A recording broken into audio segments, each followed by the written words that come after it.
दोस्तों जरा इस फोटो को देखिए।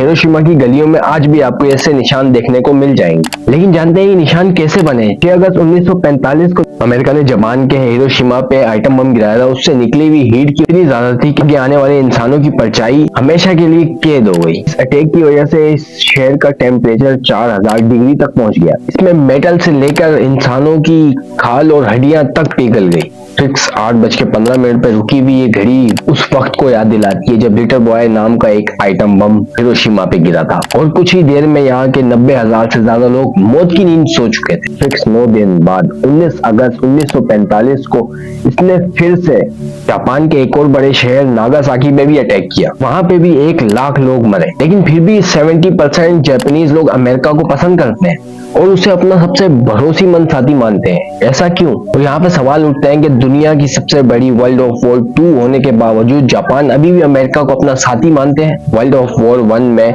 जर्मनी के साथ लड़ने वाले अमेरिका और जापान के बीच ऐसा क्या हुआ जिसकी वजह से उन दोनों की जंग छिड़ गई? इससे पहले मैं आपको ये सारी बातें क्लियर करूं, मैं उस दौर में लेके जाना चाहता हूँ जब ये दोनों अमेरिका और जापान दोस्त थे। तो दोस्तों साल 1868 में जापान में एक वजीर आजम बैठते हैं जो टोकुनागा शो को बंद कर देते हैं और खुद वजीर आजम बन जाते हैं। और अगर इसे आसान अल्फाजों में समझाया जाए तो पहले जापान पे मिलिट्री का रोल हुआ करता था, जहाँ कहने के लिए एक राजा तो थे लेकिन पूरा कंट्रोल मिलिट्री संभाल रही थी। ये देखने को मिलता है पाकिस्तान और अमेरिका उनकी मिलिट्री पे हमला करता है जिसकी वजह से मिलिट्री के हाथों मुल्क चलाने की पावर चली जाती है। जापान का जब वजीर आजम था तो उन्होंने बाहर की चीजों के आने पे बैन लगाया हुआ था जिसकी वजह से जापान में कारोबार बिल्कुल ठप पड़ा हुआ था और यहाँ के लोग भूखे मर रहे थे। आजकल के टाइम पे इसका एग्जाम्पल नॉर्थ कोरिया पे देखा जा सकता है।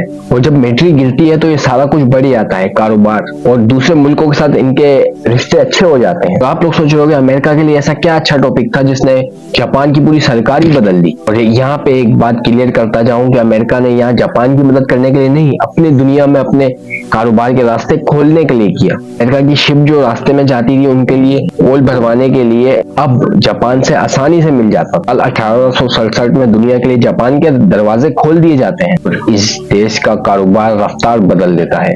अमेरिका जापान के अंदर भी चीजों को बनाने लगा था, अपने मुल्क के बजाय जापान से ही वो कारोबार करने लगा। तो अमेरिका और जापान के रिलेशन नई ऊंचाइयों में पहुंच चुके थे और ये दोनों ही देशों के लिए फायदेमंद साबित हो रहे थे। साल 1918 में वर्ल्ड वॉर 1 में भी इन दोनों मुल्कों ने साथ मिलकर जर्मनी का खात्मा किया और जापान की ये ताकत उसको अंधा कर देती है और वो पूरे मुल्क में हमला करने लग जाता है, पूरे मुल्क को अपने पावर में लेने लग जाता है। 1930 में जापान मंचूरिया में कब्जा कर लेता है और जापान यहीं पे ही नहीं रुकता, जापान बहुत से मुल्कों में कब्जा कर लेता है। अमेरिका, ब्रिटिश और बहुत बड़े बड़े मुल्क जापान को ये हिदायत देते हैं कि आप सुधर जाएं और इन सभी मुल्कों को आजाद कर दो। अमेरिका और दूसरे मुल्क जापान को समझाने में लगे हुए थे। हद तो तब पार हो गई जब साल 1948 में जापानीज ने की आर्मी ने इंडो चाइना में कब्जा कर लिया, जो कि उस समय फ्रांस की टेरिटरी हुआ करती थी। अमेरिका ने जापान की ऑयल हिस्ट्री और दूसरी चीजों में बैन लगा दी। रिजल्ट ये हुआ कि जापान की कंपनियों पे ताला लग गया और सिकंदर की तरह दुनिया जीतने का ख्वाब लेके निकली।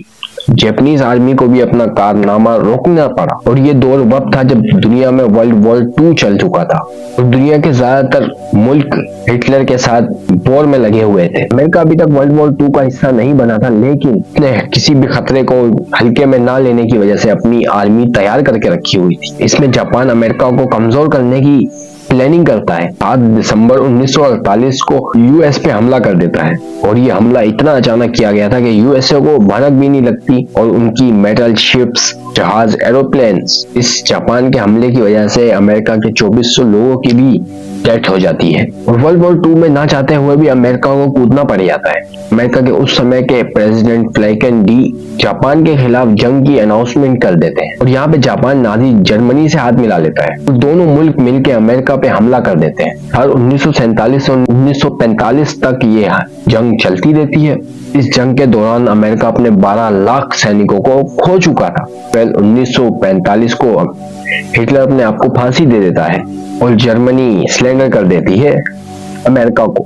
दूसरी तरफ जापानीज हार नहीं मानते और यहाँ पे अमेरिका अंदाजा लगाता है अगर हमने ऐसी तरह से जंग जारी रखी तो उनके 30 लाख लीडरशिप मारे जाएंगे। जापान में ये नंबर 1 करोड़ के भी पार हो जाएगा। ये सुन के हैरी ट्रूमन जो अभी अमेरिका के प्रेसिडेंट बने थे, वो जापान पे एटम बम गिराने की प्लानिंग करना स्टार्ट कर देते हैं। तो ये करने का लॉजिक ये था कि जापान इससे फौरन ही सिलेंडर कर दे और फ्यूचर में होने वाली तबाही रुक जाए। 26 जुलाई 1945 को जापान को एक टाइम दिया जाता है, अगर इस टाइम तक जापान ने हमले नहीं रोके तो उस पे आइटम बम गिराने की धमकी दी जाती है और जापान की गद्दी पे बैठे हिरोहितो के कानों में जू तक नहीं रहेगी। उन्होंने सिलेंडर करने से साफ इनकार कर दिया। जापान को गिराने का अमेरिका के पास में सिर्फ एक ही चारा बचा था कि आइटम बम गिराना और 6 अगस्त 1945 को अमेरिका ने हिरोशिमा पे आइटम बम गिराया और पूरे शहर को खाक कर दिया। और इतनी दर्दनाक मौत देखने के बाद किसी की भी रूह काम जाती है, लेकिन प्राइम मिनिस्टर हिरोहितो अभी भी सिलेंडर करने से इनकार कर देते हैं और जिसके बाद 9 अगस्त 1945 को नागासाकी पे भी आइटम बम गिराया जाता है और इस आइटम बम की वजह से 2 लाख जापानीज मारे जाते हैं। इस टाइम पे हिरोहितो के पास सिलेंडर करने के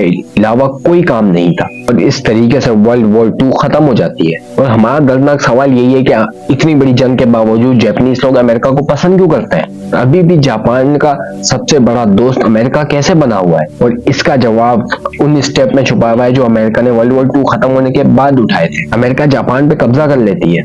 इनका मकसद यहाँ पे राज करना नहीं, इनको गरीबी से निकाल के अच्छी जिंदगी देना था। जो पहले प्राइम मिनिस्टर थे उनको दोबारा प्राइम मिनिस्टर बनाया जाता है और यहाँ पे जो अमेरिका इनको जापान में कंपनी बनाने के लिए मदद करता है और पूरा जिम्मेदारी अमेरिका अपने कंधों में ले लेता है। यहाँ पे अमेरिका ने अपनी बढ़ती हुई टेक्नोलॉजी भी जापान के साथ शेयर की थी और कुछ ही दिनों में यहाँ पे इंडस्ट्रियल ग्रोथ बहुत हाई हो जाता है। यहाँ पे जापानीज कंपनी अमेरिका की कंपनियों के साथ खड़ी हो जाती है और अमेरिका यहाँ पे अपनी कंपनी जापानियों के लिए खोल देता है और जापान जिस वजह से खड़ा हुआ है वो अमेरिका की वजह से खड़ा हुआ है और इसी वजह से जापानीज लोग अभी भी अमेरिका को पसंद करते हैं। वहाँ के लोग अपने ही प्राइम मिनिस्टर को गलत कहते हैं और अमेरिका को अपना साथी मानते हैं। एक यहाँ पे हकीकत ये भी, अगर अमेरिका यहाँ पे जापान की हेल्प नहीं करता तो उसको ये बड़े बड़े आइटम बम गिराने की यही दाग अपने कंधों पर उठाने पड़ते हैं जो काफी हद तक धुल चुके हैं। अभी जापान पे अमेरिका कुछ रूल्स बनाता है कि यहाँ पे आप कभी भी अपनी आर्मी खड़ी नहीं कर सकते और किसी भी वर्ल्ड वॉर में शामिल नहीं हो सकते। ये रूल 1952 तक कायम रहता है, लेकिन और इसके दौरान अमेरिका और सोवियत यूनियन के एक बड़ी जंग छिड़ गई थी जिसकी वजह से अमेरिका ने इसी को देख के अमेरिका जापान को उनकी गवर्नमेंट उन्हीं के हाथों दे के चला जाता है।